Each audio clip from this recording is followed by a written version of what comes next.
Ladies and gentlemen, boys and girls, kids of all ages, guess what? It's Wednesday. It's And Wednesday. you know what that means. And I just got one question for you. Thank you once again for tuning in to another episode of Generation Wrestling Podcast. As always, is yours truly, the 29-year-old piece of gold, the franchise, aka the showstopper, better known as the GOW's resident tribal chief. And with me, as always, I got my tag team partner, my brother, my family. He is the flyest in the room, Mr. 1, 2, 3. Pin that ass down, Kid Breezy, aka EC's resident Isaac Hayes. And bro, I just got one thing to ask you. What's good in the hood? What's good in the hood? What's good in the hood, man? Is like you say, man, it's Wednesday, man. You know what that means, man. It's that Aew Dynamite, man. So we had to come to y'all live and direct, man. You know, we had to come during the show, man. Of course, man, we had to see what the shenanigans is. They say Leo, he says the hood tribal chief, it's the king. What's good? What's good with the international correspondent of the GOW? What's hollering? Yes, What's popping, baby? sir. What's good with you, man? Man, hey, man, look here. Let's start this thing off, man. We got the JSA, man. We got that Ring of Honor double champions there. We got the heavyweight champion, and we got the pure champion, Jericho, Daniel Garcia, going up against the Blackpool Combat Club. We got Claudio and Willa Yuta. Hey, not bad, not gonna lie. Yuta and Garcia, I definitely love the energy of these two guys, man. I just love seeing them in the ring. It definitely, you know, they are students of the game. They are ready to go now. And they're being positioned that way, and just seeing these guys get an opportunity along with guys like Claudio and Jericho. I like that, just to be able to see that dynamic, man. Those guys get their time, but Claudio still got the steps, man. He still got the power, the swing with Garcia on his back, on the shoulders, and Yeah. Jericho. He got a couple of swings in, but it was what it was. Of course, he did his little Superman on the outside, but Blackpool, the Blackpool, they ended up picking up the victory. Jericho and them claimed that they cheated, even though Jericho brought the bat in the ring, but nobody used it. But he brought the bat in the ring, But that's classic Jericho, heel Jericho. I was fine with it. It was what it was, even though we got the audio messing up. But bro, opening match, tag team match, the JSA, the Blackpool Combat Club, man. What you think? Okay, so I thought I was tripping with the audio. I'm like, I thought it was my TV. Like, damn, all right, man. AT&T strikes again. But as they always try to do. But nah, that hey, was on their side. Unless but no, AT&T messed up on their end. man. But no, like the match is good, bro. The match is really good. I felt like this was a really good way to start the night off. Right. Hey, dude, Wheeler Yuta, Claudio, Mhm. man, my boy Wheeler, like, my dude, man. I wish he was there since day one, because I really feel like, man, he could be a pillar, or could have been a pillar, one of the original pillars. He's a I new should. pillar. He's part of the new pillars that's coming in, man. He's the new crop of young talent that's come in and definitely made a Yeah, name for themselves because like Willer Yuta, Garcia was one of those guys that we were watching come in and he was yeah, being aggressive and he was fighting the veterans and he was losing, but he was showing a lot of heart. And that's what got the acclaim over. But we're gonna get into that yeah. later. I mean, and that's my thing. What up, Joe, the LCJ, the champ in the building? The champ in the building. What it do, champ? But I'm not gonna lie to you, bro. As Riho just hit the weakest 619 in the history of 619s. But dude, I wasn't a big fan of Willie Yuta when he first came in. I'm not gonna lie. I don't know what it is, man. I don't know what it was about him. I just wasn't like, I didn't see him and be like, oh, I like Willie Yuta.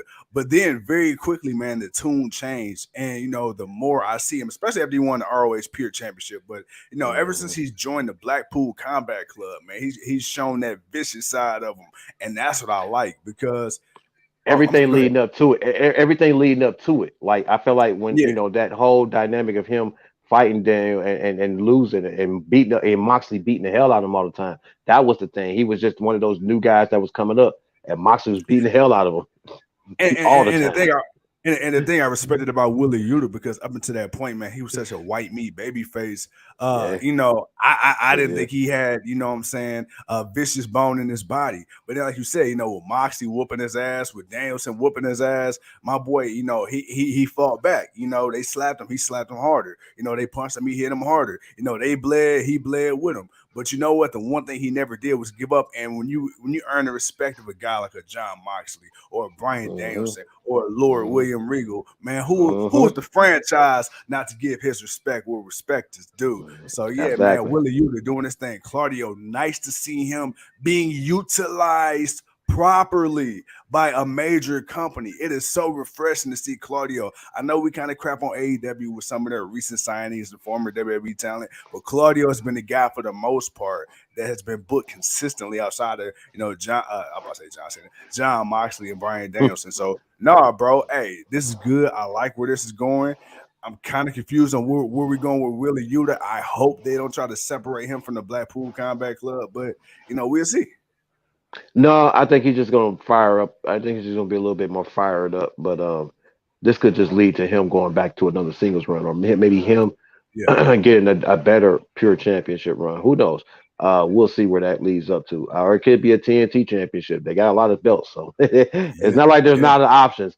There's some options. yes, Uh, could it be a breakup? I don't think necessarily a breakup. Maybe it could be a breakup thing. Maybe it'd be an ego thing. Maybe it'd be the fact that he thinks because he's found this new aggression and this new aggressive side of himself that he doesn't need to be with the group no more. He can he can be on his own. So maybe it'll lead up to something like that, and then that will maybe that'd be the next step. The champ says, man, hard to buy Rio and her moves. Hayter couldn't have caught her from the top dive. And look, man, look, I've been said it. I've been said it, man. It's hard to watch a Rio match because she's too small, and there's just too much give up from the other person to make her look credible. I and I know she's like hella over. She's hella popular, but I yeah, agree with you, man. yeah. It's really hard to really get invested in her matches. Every now and then she'll have one or two good matches, but yeah, man, you just kind of really notice the obvious too much with her. Yeah.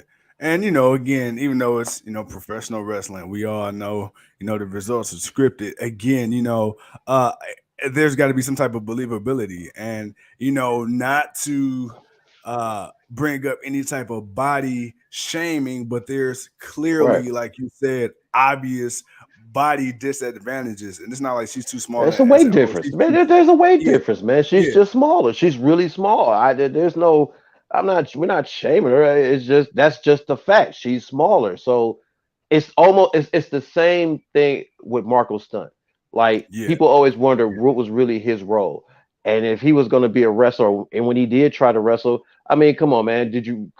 Could you truly believe that he was going to beat some of them guys? No, yeah. and he didn't, and he got his ass whooped a lot of the times. Rio can fight. Rio can hold her own.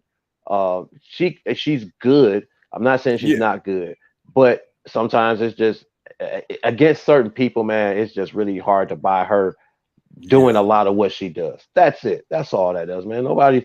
Hey, look, man. Still give respects to the first ever AEW Women's Champion, flat out. absolutely. Uh, but next up, man, to kind of go back to that Bryan Danielson and Willer Yuta kind of heat. We got that Bryan Danielson in the back talking to Miss Renee, and basically, man, he's fired up. He's pissed, man. He's mad at everybody from Jericho to to Garcia to Willer Yuta, talking to him boy, you better put some respect on my name. You know who the hell I am, and I could just see that as Willer Yuta just wanting to fire Bryan Danielson back up and make sure he's back on the top of his game. That's how I can see that. So I have no problem with that. As we got the one and only Tony Storm. How you doing, Tony Storm? How you doing? How you doing, Tony Storm? Yeah, y'all need to go ahead and put that. Y'all need to go ahead and put that real championship on her, man. You gotta stop playing around. But bro, what you think of the backstage segment, man? Before we get on to the next thing. I'm sorry, Tony Storm had distracted me. Then we moved on to Renee. What was the question at hand? The question at hand was Bryan Danielson and the Yuta promo in the backstage, man. Yeah, yeah, yeah. Hey, so like I said, like you and I had said before, it was nice to see, Willie Yuta again sticking up for himself. Bryan Danielson, he's made it known he's a backstage bully in AEW. Willie Yuta, like, hey, you out here talking all this talk, hey, don't forget, me and my guys, we just won. We just took Right. out the Jericho Appreciation Society. So, you go ahead and you make sure you handle your business. You know what I'm saying? You worry about what good old Willie Yuta doing. I got a dub on my belt. Me and Claudio, we did that. Hey, you still gotta go out there and show what you can do. So, yeah, let's go. Yeah, for sure. All right, man. So we got the JSA promo thing with the audio and all that. Next We up, talking man, about we got the next match, man. We got Swerve in Our Glory going up against the 7-star FTR. First and foremost, two good teams. Swerve and Lee have definitely come together as a tag team. They definitely have gelled and worked well together. Even when they were champions, you saw it. Uh, and of course, FTR is just FTR. We kind of knew there would be a bit of a disadvantage when it got to Keith Lee's side, but as far as Swerve and Dax and Wheeler, yeah, man, I thought I thought it was a really good match. I thought that they balanced each other very well. Some of the spots with Keith Lee were, of course, for obvious reasons, we understood, but I think they could have. They did the best they could, but it was a really right. good back and forth match. Of course, you had the who is it? The Gun Club sitting outside in the stands with the people looking like a reject a Dollar General version of FTR with their paper championships and shit. But what did you think of the tag match, man? Again, man, tag match was really good. It was nice, man, to see, FTR, future Hall of Famers in either company. Shit, both companies, honestly, when you look at just the run they've had in the short time at AEW, and then of course, the run they had in WWE, collecting all them chips, no, that was cool. Keith Lee, Swerve Scott, whew, Strickland, excuse me. This match, bro. There was so much storytelling, so many false finishes, so many. Wait, hold on. Oh, you about to, no. It was just so many of those moments, man. It's like, yo, they really did a great job. The Lonnie, what's up, brother? What's going on, Lonnie? With Keith Lee, because lately, Mm, we've been seeing the dissension between Swerve and Lee, and leading up until tonight, it was kind of Swerve who kind of was on some and like, what is he about to do tonight? The one thing I noticed, it was Keith Lee doing the same thing to Swerve. Like, it was one point in the match where Keith Lee was, he was outside on the outside, and he came in, he was on the ropes, and he took forever to get in the ring. I'm like, bruh, like, why you taking so long? Like, why you tagged him? You just lollygag and get in the ring? Like, nah, bro. Like, mm. I know you. Like, you can get in there if you want to. So it was Right, just certain points of the match where Keith Lee was just like, all right, I'm gonna make homeboy here earn this. I'm gonna let him carry the load, and I get in. When I'm ready. So I'm excited to see the story they tell. And then of course, you got the Gun Club in the crowd. You got the Claim they came out waiting on the ramp. So I don't know, man. I don't know. FTR and they good match. I want to see him run it back one more time, but good match. right. Of course, Swerve got the low blow in for them to pick up the Yeah, victory, which yeah. of course Lee didn't catch. But hey, man, not a bad match. Definitely enjoyed it. Definitely some great near falls that we had. Uh, Yes. but my guy, man, MJF basically comes out. We're moving on. Mook comes out and he does his little promo and he does his little mockery of John Moxley and whatnot. And he I ain't gonna basically lie, that went was in funny the when he did the shoulder thing. right, yeah, and walking around, "Oh, and break your bones. I'm gonna drink your blood. I'm gonna gargle your piss." I'm like, you're a fucking dog. Like you're a fucking fool, dude. Like you're a fool. But obviously he kind of harped on the same thing that he did last week that he wants to, prove that he can beat Moxley 100%. Stokely comes Yeah, out and gives him the okay, guy, I hear you, kind of conversation. We got it. We want him 100%. I got you. And then of right. course MJF lets him know again, like, nah, bro, don't touch him. But I still think that's a work in itself. Of Uh, course. but we're gonna keep moving on because we want to catch up for the show because the main event's getting ready to come on. Uh, Bryan Danielson versus Sammy Guevara. Not a bad match. I felt like Guevara stepped up his game. I felt like he had to step up his Yeah, game a little bit yeah. just because of Moxley. I mean, not Moxley, because of Bryan Danielson. You can't half-ass in a match with Bryan Danielson. You better be on your shit. But obviously, BD got the victory. What do you think this does for BD moving forward, man, and what they're going to do? I mean, Danielson. I mean, at this point, we just giving them guys to face, right? We give them young guys to face to kind of build up on his record, to keep him in title contention. I mean, even though it's Bryan Danielson, he's always going to be a viable shot at any title. But for record's Right. sake, somebody else from the beat. But I feel like this is more about Sammy Guevara than anything. And you said you hit the nail right on the head where you said you feel like Sammy stepped up. To me, I feel the same way. That was the first thought that came to my mind.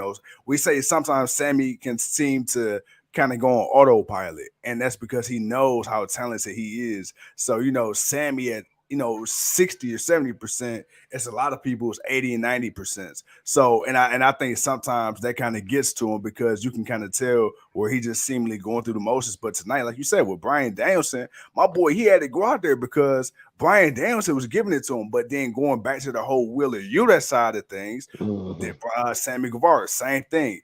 Bryan Danielson, he was giving them stiff shots, like stiffies, boy. You know what I'm saying? My boys hit him with them Viagra's. And you know, Hell no. He say bopped him upside the head with a few blue chews. hey, man, he hit them boys, he hit them with them diamonds, and I ain't talking about DDP. You feel me? Uh, You a but then, my fool. boy Sammy Guevara, again, he hit him right back. He didn't lay down. He wasn't just high No. flying. He was throwing them elbows. He was throwing them strikes. He was doing them submissions. So again, man, this is one of those situations where a guy looks better losing than he would have if he won. Like I feel like that match, Sammy, he was the winner. You gave him a lot more than I would have gave him, but I thought he stepped his game up like he needed to. As we got the Yapper Dapper getting ready to do the introductions for this AEW Championship match, bro. Yeah. So they announced it. Well, we got the promo in the back. Ray Phoenix. I was about to say Ray Mysterio. Ray Phoenix. Ray Phoenix. Talking up his brother. Possibly winning Yeah. the championship, being double champion. He said, you know Yeah. what? Maybe now everyone in Dive Triangle can be dual champion, and maybe he'll go after the Mid Atlantic, which brought out Christian Cage and Luchasaurus, which then brought up Orange Cassidy, which they made official. It will be a triple threat match. It will be Ray Phoenix versus Luchasaurus versus Orange Cassidy for that Mid Atlantic Championship next week. They Yeah. also announced that we will have I forgot which the guy's name from the Kingdom. He's going to go up against Warlow. Matt Taven. Matt Taven. He's going to go up against Warlow for the TNT Championship. Yeah. We also got a couple other Darby Allin's going to fight Jay Lethal next week again. He's going to get that rematch. Apparently, they're not done yet. We got quite a few matches. Chris Jericho is going to fight a former Ring of Honor champion next week. Again, people can complain about too many championships, but again, Tony's keeping the belts relative. He's keeping them, in the business and keeping them alive so that where people know these championships are still here. Like, they got to have Right. you got to keep the value up. And he has an opportunity with this show. And that's all it is, man. They're not interfering with what they're doing at AEW.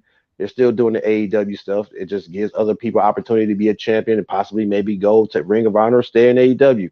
Honestly, either way it go. Once he can find a way to get it going where he needs Yeah. to, it's going to be great. But other than that, man, quite a few things to unfold there. We saw Rio and Jamie Hayter. We can kind of gloss over that. So give me your thoughts about everything else I just said, if you remember what I said. I do. You said a lot, but I got you. Nah, man. Dude, like I said before we went on the air, Tony Khan, he showed out with Mhm. tonight's card, and like you said, the crowd is hot. The crowd, Yeah, man, good yeah, crowd's wrestling definitely hot. along with the great crowd reaction, man. That really made tonight enjoyable. Like this hour and 42 minutes has went by, pretty fast, and part of it's due to great wrestling, good wrestling for the most part. But then the other part of that is, the crowd is keeping me engaged, man. Even if I'm not necessarily paying attention to the screen 100% of the match, I feel what's going on because of the crowd reaction, even in the background. So nah, bro. This is good. I feel like one of the things we talked about with Tony Khan, some of his issues were his closing matches to certain shows. I feel like Mhm. this one he hit the nail on the head. You got Moxley versus Penta. You feel me? For the I ain't gonna AEW lie. World Championship. I ain't gonna lie. I thought he might have threw this on first. I felt like because Moxley wrestled main event last night, he might have gave Moxley the first match this night to start the show, but he Yeah. didn't. But And then going back to we already talked about Rio and Jamie Hayter. Jamie Hayter ended up picking up the victory, but I'm really curious, man, on okay, what's next for Hayter? We already know it seemed like Britt Baker and Paige they're gonna Tony some Storm. way somehow, Tony Storm. but Tony Storm's the next up for her. But I don't see Jamie winning because honestly, if it's not, even if I feel and like that's man, what kind of but see that's the thing that kind of it frustrates me because I feel like Jamie Hayter, she's hot, man. She is red hot, like volcano hot, right? But right. you still got Britt Baker in the fold. Tony Storm, she still got to sell. I don't think she's gonna lose her title until they figure out what's going on with her Thunder Rosa. So I'm like, damn, dude, I will hate for Jamie to get this shot while she's this hot just to lose. No, that actually do great because all Jamie's got to do is look credible. All she got to do is have a great Yeah, match. She doesn't yeah, have to win. yeah, Right now you don't take this because who's the other hot person? Tony Storm. So yeah, it's like yeah, yeah. but Tony's the interim champion. Right now this is a tryout for Tony, man. Tony's basically showing that she can handle being a champion, which is why I'm saying, man, like, all right, what's up with Thunder Rosa? Like, how much longer is she gonna be out? Because at some point she's gonna be out longer than Punk in a minute. So when is she coming back, and when are you gonna give this match? Because you're gonna have to make this match. You're gonna have to unify this women's championship, and Bro. then you're gonna have to move forward, whatever who you have. Uh, who will who will come out of that? I think will face Jamie Hayter or Britt Baker again. That could happen, but Jamie Hayter, I think her story her triumph may come at the hands of Britt Baker Mm, because I think the bigger thing for Tony, I mean not Tony, I think the bigger thing for Jamie will be getting away from Britt Baker.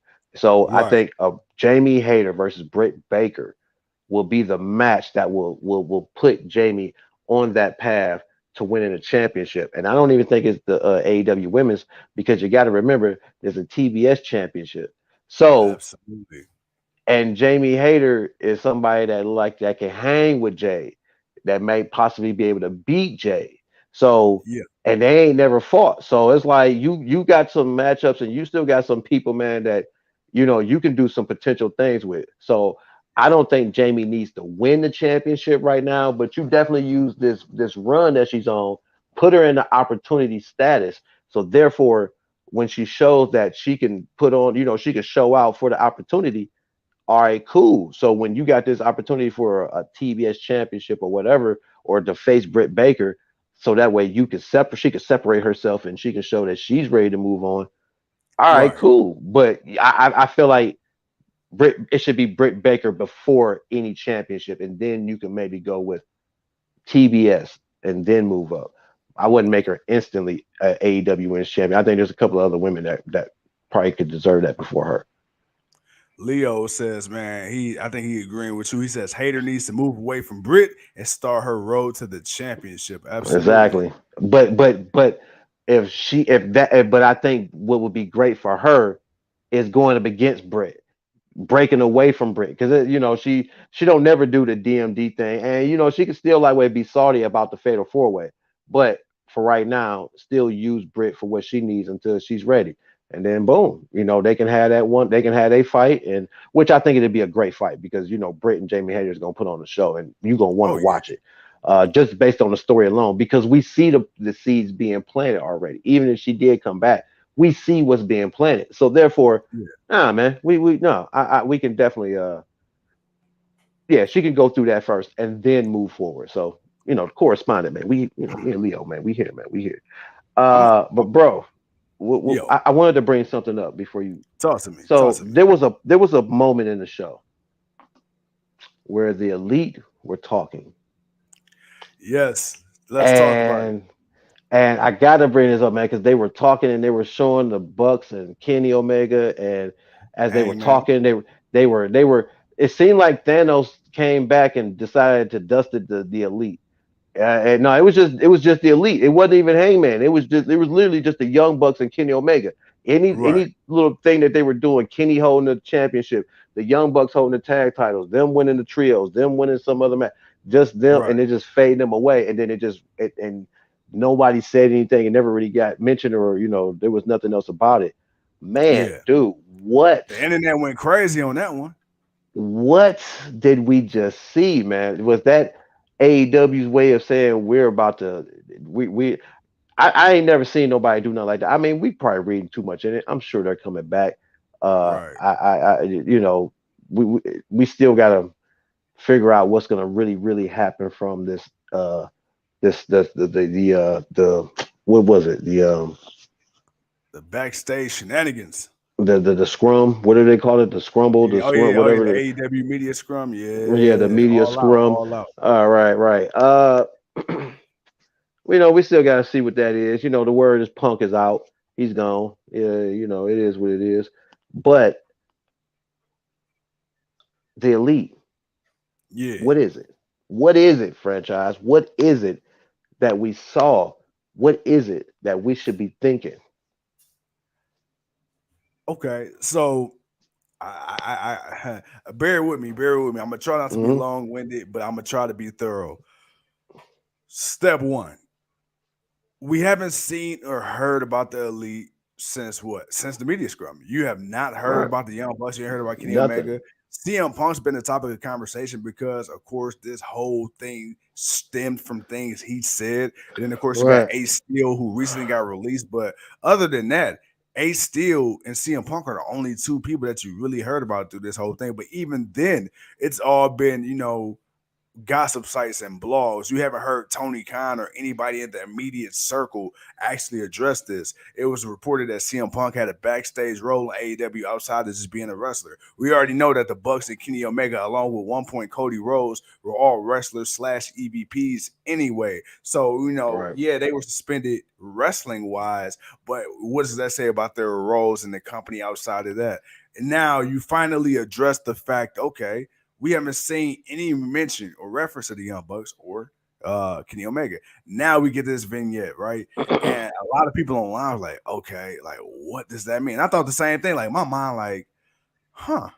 Like when they started fading away, like, okay, is that just the end of the elite as a group? Is everybody going their separate way? Like, what does this mean? But this also, in my mind, I'm like, okay, well, we I got thought it full meant gear Thanos. coming I up. thought it meant. I ain't gonna lie. I thought it meant Thanos was all elite. I ain't gonna lie, man. I thought Thanos. Tony Khan had signed Tony Thanos Khan to with the the rings AEW. of power. He signed Thanos to the AEW, man. Like, damn. All But right. but I would say Good this. shit. I think there's a shift coming back to AEW. I mean AEW. I would say this, but before I finish my final thought on that, CM Punk being gone, the Young Bucks being gone, hell, even Kenny Kenny Omega Omega, himself, who all just four of them, came back. Who bro, just came back. That's bro. the That, sick. He just got back. but here's the thing about that. Not only are they the four top stars in AEW. These are some of the top wrestlers in the world. And this again shows what CM Punk once said about WWE. Hey, nobody's bigger than the business. AEW, we seen that. We see that. You just lost four of your top guys, five if you include Cody Rhodes. Hell, Malachi Black out right now. Buddy Matthews out right now. Brody Lee out right now. That's 9, 10 people. And AEW is still putting on a hell of a Brody product King. today, as you see. Brody King, excuse me, as you see. So this proves to me two things. One, I believe that, all three of those gentlemen, they're leading Kenny Omega. Well, you know what I mean? They're going to make a comeback soon. I believe we're working our way towards that.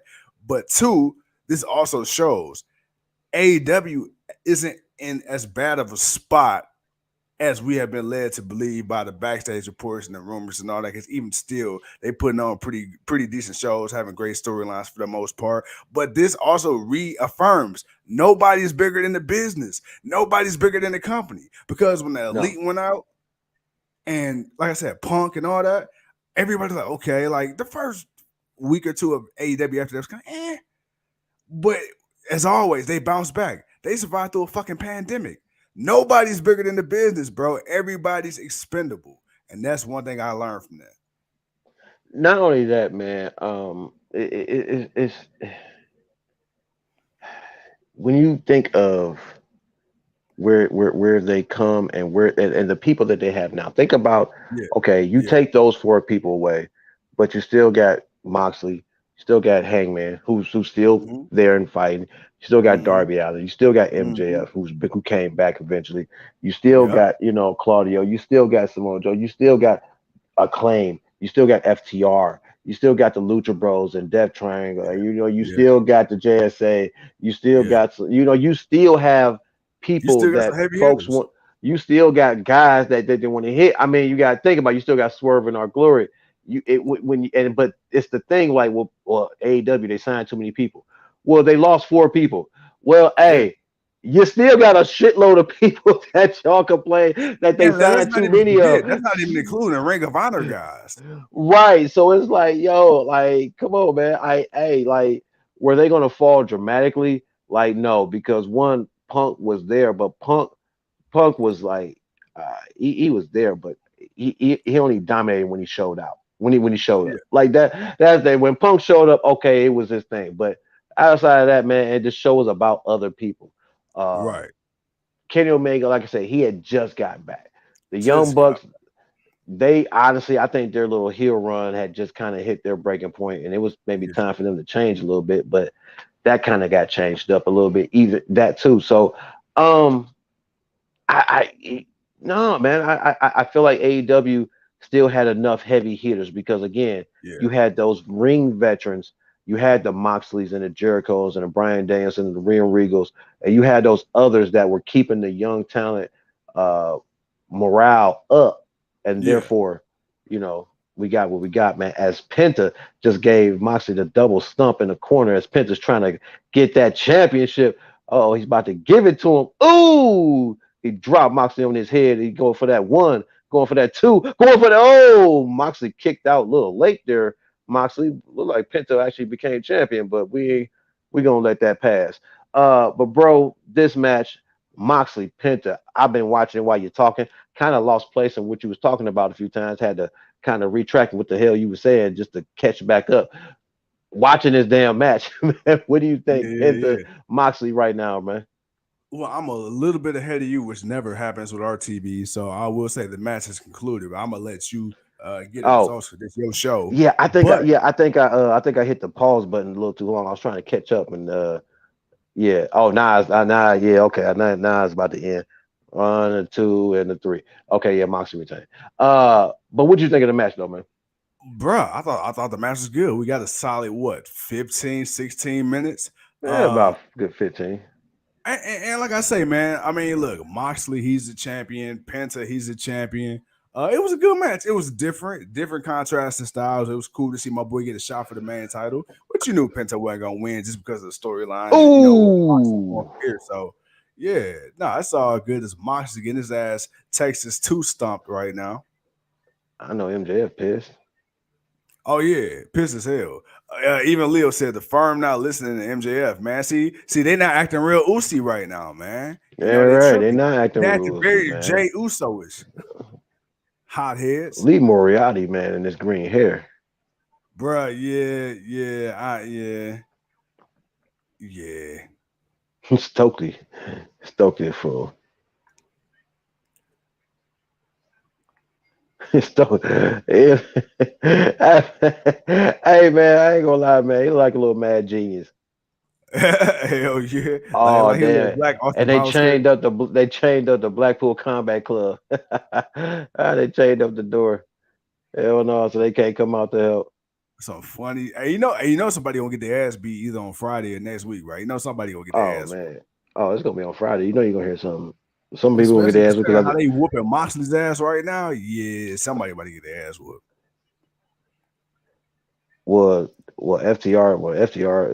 I think FTR is Uh-oh. facing no. Oh, Maxwell is he's come out. He's acting conflicted. But come on, man. You the devil, bro. I don't know why you acting like you want to help this motherfucker. You know you want to help Mox. Stop playing. No, you want to beat his ass and have every advantage so you can win.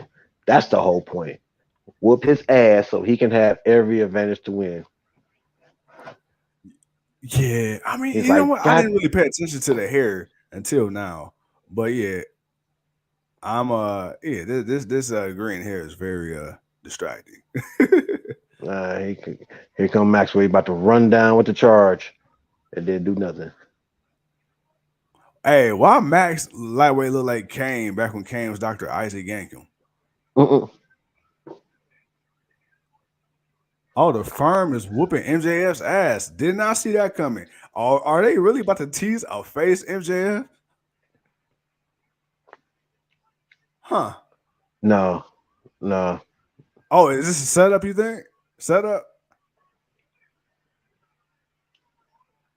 Oh, maybe it's so. You see? I told Maybe you. so. They whooping his Maybe ass. so. I don't know. Maybe so. I don't know, though. I ain't ready for a face MJF yet. Nah, it's going to be a huge swerve. It's going to be a huge swerve. Even Stokely kicking in on him. Oh, yeah, this is a swerve. Stokely getting in on the action. Yeah, it's a swerve. Hey, yeah, because they can do worse to him. They can do worse to him. And they ain't really, they just Hey, punching and kicking. Leo says Stokely a jobless motherfucker. MJF Right. just fired him. Man. He's a manager. He a man. Like, he fired him from him. He ain't fired him from the company. Oh, man. Oh, they're gonna give him the Ethan's pay, Eagles the Eagles edge. The Eagles, yeah, I ain't gonna lie, boy. My boy W. Morrissey, that boy didn't got toned up and jacked up, man. You know, he looking way different than Big Cass from back in the day. that's why. He's like, hell no. I gotta look better than that. 7 feet tall. And you can't teach that. that. You know, a lot of people that no. All right, well maybe they oh no, he just threw him out the ring. Okay. Yeah, now see, and they beating his ass again. Bro, I'm trying to tell you, I'm not ready for a face MJF. All right, man. Well maybe it is. I still feel like it's gonna be a swerve. Still feel like I don't know. They about to put his ass. They put his ass. They about to put him through the table. I don't know. You know, them AEW tables ain't got no give, bro. Man, we got a couple of weeks. Hey, Leo said the same thing. He said, "Question of the day: will the table break?" Of course, that's the question of the year. I feel like if Morrison's putting them through, it'll break. Yeah. That's the crazy part, bro. When you just don't know. It's WWE for the most part, like you just assume the table gonna break. That shit break before the damn person even go to the table. With AEW, bro, that shit, you better have a life insurance policy out on the motherfucker, bro. That ain't gonna go right. They cut that perfect. Yeah. They cut that perfect. You know, MJF, like, y'all better cut this shit right down the middle. I better blow on that table and break. No, shit, man. That's all right. I've seen worse beatdowns. There's a selling point to that. I'm not even buying that. Until the pay-per-view is over and we see what we see, I'm not buying that this is legit. I'm buying that this MJF was this far.